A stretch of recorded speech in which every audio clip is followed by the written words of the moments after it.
It's your day in tech history, and it's brought to you by our friends over at Carbonite, where you can get a 15-day free trial by going over to geekazine.com/carbon-free. Hey everybody, Jeffrey Powers here, and I welcome you to the Day in Tech History at dayintechhistory.com. It's part of the Tech Podcast Network. You can subscribe via iTunes, Zune, or Stitcher Internet Radio. Our Twitter is Day in Tech Hist, and all show notes are on the wiki page if you want to follow along. Now let's find out what happened on this day, your day in tech history. August 25th. 1973 is where we're going to start today. The first computer-assisted tomography scan is taken, or CAT scan is taken. 1980, Microsoft announces that it would be making the Xenix version 7 Unix operating system available for the 16-bit microcomputer market. Microsoft purchased a license for the system from AT&T in 1979, and Xenix varies from its 7th edition origins by incorporating elements of BSD and soon possessed the most widely installed base of any Unix variety due to the popularity of the inexpensive x86 processor.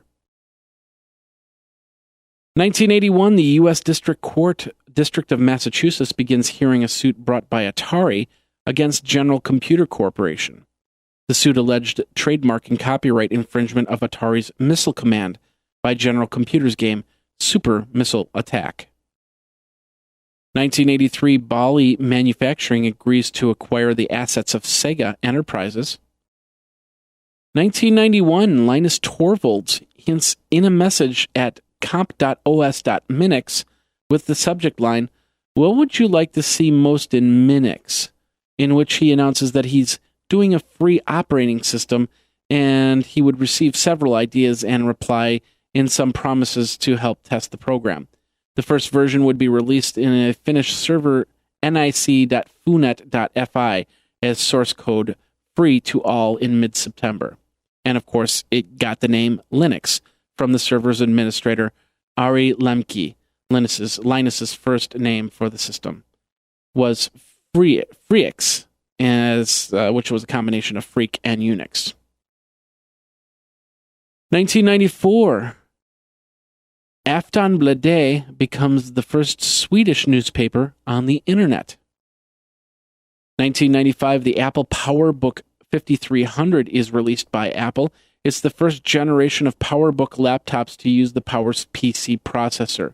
It featured this PowerPC 603E processor at 100 megahertz, had 8 megabytes of RAM, 640 by 480 passive matrix grayscale LCD screen, System 7.5.2 operating system, and cost the user around $2,300 to $6,800.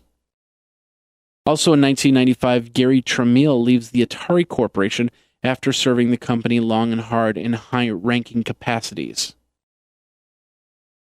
1996, the Netscape Communications Corporation announces that they have created software company in order to enter an alliance with IBM, Oracle, and 4 Japanese electronics companies, including NEC, Nintendo, Sega, and Sony.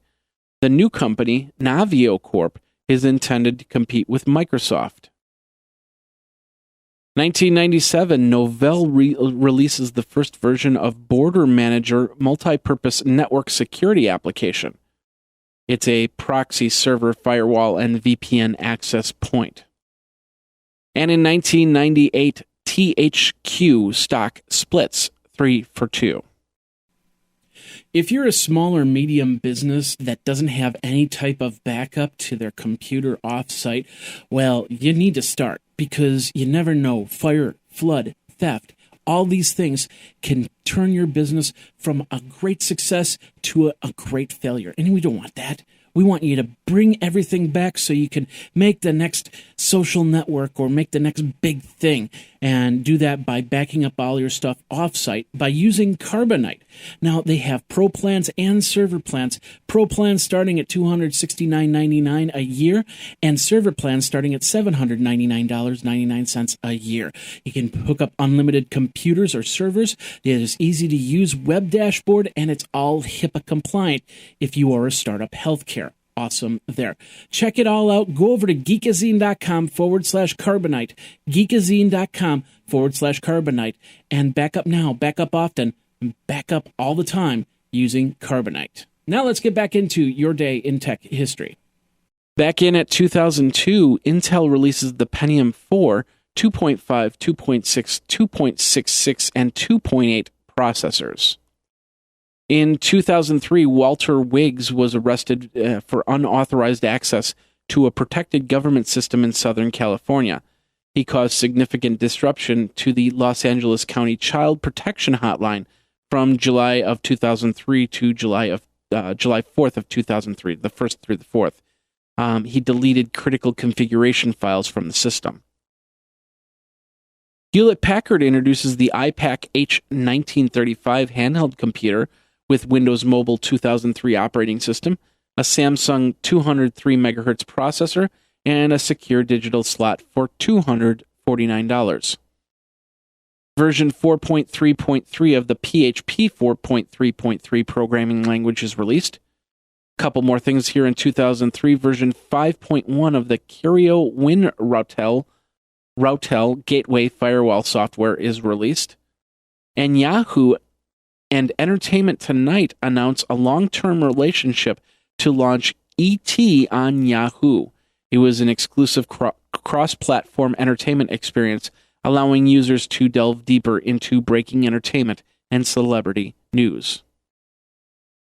2004 version 6.0 of Service Pack 2 of Microsoft's Internet Explorer is released as part of Windows XP Service Pack 2.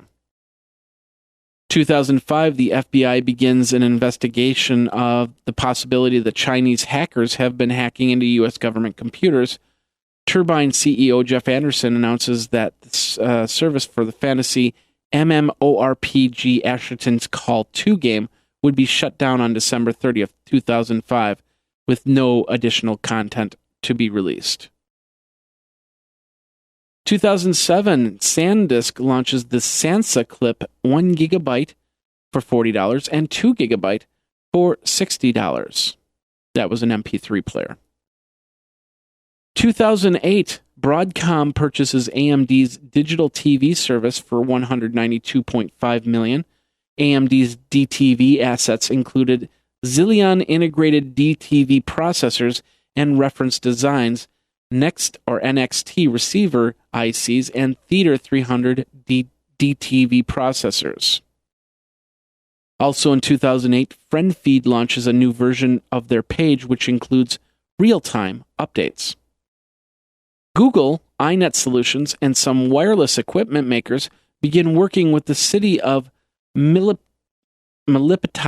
to operate the network to provide free wireless service to government officials and also their residents. And Barack Obama had mentioned that he would send out his vice president pick via SMS. At 3 a.m., he made his pick of Joe Biden, and 2.9 million subscribers received the word that Joe Biden had been picked. However, no matter how fast computers are, I think the gossip is a lot faster, for it got out before the text could be sent. By the way, Nielsen Mobile Division calculated it, and they monetized approximately 40,000 SMS short code lines in the U.S. to come up with the final tally of 2.9 million people that were informed that evening. 2009, McAfee announces that Jessica Biel is the most dangerous celebrity in cyberspace to search on. And in 2010, Facebook sues Teachbook.com. They claim that the suffix book dilutes the Facebook brand. And Netflix debuts on the iPhone.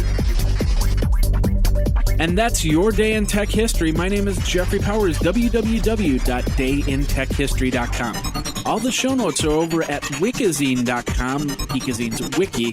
And of course, you can like the Facebook page and follow Twitter at DayInTechHist. Until tomorrow, take care. Day in Tech History is copyright 2014 JMP Enterprise and Geekazine.com.